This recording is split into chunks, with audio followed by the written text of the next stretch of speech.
ఇంకో విషయం చెబుతున్నా, అమ్మాయిలు హీరోయిన్లు ఏ బట్టలు పెడితే వేసుకొని పోతే మనమే దరిద్రం అనిపించాల్సి వస్తమ్మా. ఏమనుకోవద్దు, హీరోయిన్లు అందరూ మీరు అనుకున్నా నాకు పోయేది లేదు, లాగి పీకుతాం మనం, అది వేరే విషయం. కానీ కానీ మీ అందం చీరలోనో, మీ అందం నిండుగా కప్పుకునే బట్టల్లోనే ఉంటుంది తప్పితే సామాను కనపడే దాంట్లో ఏముండదమ్మా.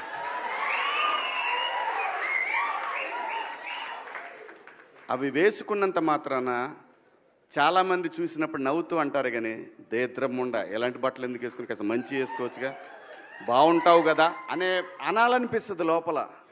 అనలేము. అంటే మళ్ళీ స్త్రీ స్వాతంత్రం లేదా, స్వేచ్ఛ లేదు. స్త్రీ అంటే ప్రకృతి, ఎంత అందంగా ఉంటే అంత గౌరవం పెరిగిద్ది. ఈ ప్రకృతి అద్భుతంగా ఉంటుంది.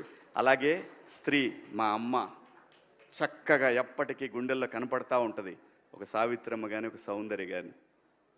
అలాగే ఈ జనరేషన్లో ఇంకా చాలామంది, రష్మిక, చాలామంది అమ్మాయిలు ఉన్నారు. వీళ్ళందరూ ఇంపాక్ట్ క్రియేట్ చేశారు కాబట్టి అమ్మటే చెప్పగలుగుతున్నాం. గ్లామర్ అనేది ఒక దశ వరకే ఉండాలా, ఇంతవరకు ఉంటే పర్లా, అది ఇక్కడికి రాకూడదు.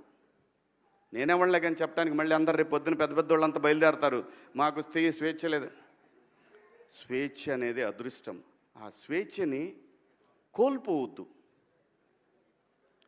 మన గౌరవం